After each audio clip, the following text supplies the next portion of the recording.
Hello viewers, আসসালামু আলাইকুম। তো বরাবরের মতো নতুন ভিডিওতে স্বাগতম জানাচ্ছি সকল জিএসএম বন্ধুদের, যারা নতুন তাদের এবং যারা সিনিয়র পার্সন আছেন বা সমবয়সী সবাইকে স্বাগত জানাচ্ছি আমার এই নতুন ভিডিওতে।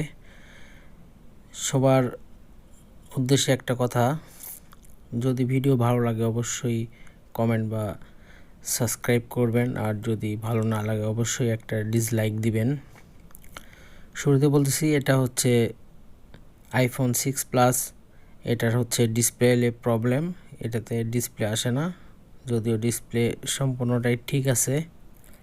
তো এটাই আজকে ডিসপ্লে কিভাবে আনা যায় সেটাই আজকে দেখব এবং দেখাবো। তো পুরো ভিডিওটা দেখতে থাকুন। এটা ডিসপ্লে প্রবলেম আইফোন 6 প্লাস।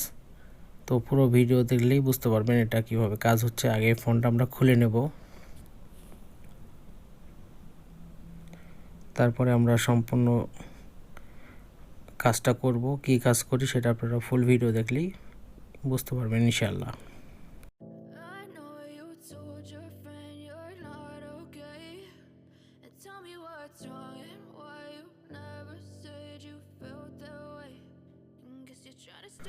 তো বন্ধুরা, আমাদের ফোনটা খোলা হয়ে গেছে এবং আমরা যে বেজটা দেখতেছি এলসিডি বেজ এবং টাচের বেজ, এগুলোর মধ্যে অনেক ময়লা ছিল। তো ময়লাগুলো আমরা ওয়াশ করব, বা বিভিন্ন ধরনের কার্বন পড়েছিল, ওয়াশ করার পরে আমরা লাগিয়ে দেখব। এবং হচ্ছে যে এই ফোনগুলা অনেক পুরনো ফোন, এই জন্যে অনেক ধরনের ইস্যু থাকে।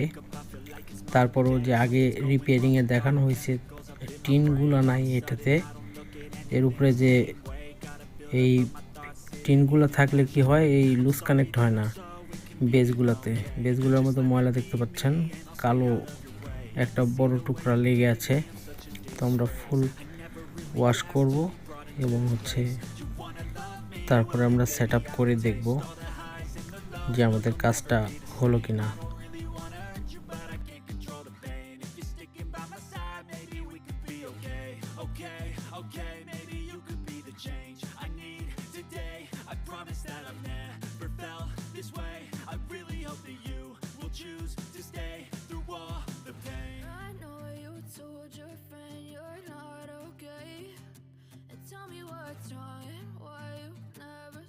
তো বন্ধুরা, আমাদের এলসিডি কানেক্টর সেট করা হয়ে গেছে। আমরা এখন পাওয়ার বাটন চাপ দিয়ে দেখব যে আমাদের ফোনটা অন হয় কিনা। আলহামদুলিল্লাহ, ফোনটা অন হয়েছে এবং ডিসপ্লেতে লাইট আসছে, গ্রাফিক্স আসছে।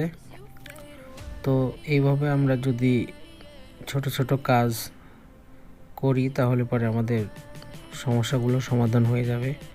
আর অবশ্যই ভিডিওগুলো দেখে যারা হেল্প পাচ্ছেন তারা সাবস্ক্রাইব করে পাশে থাকবেন। সবাইকে ধন্যবাদ আজকের এই ভিডিও দেখার জন্য।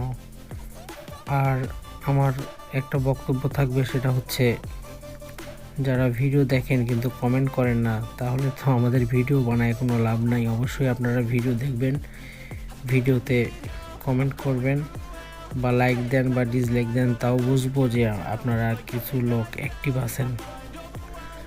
তো ধন্যবাদ সবাইকে ভিডিওটি দেখার জন্য।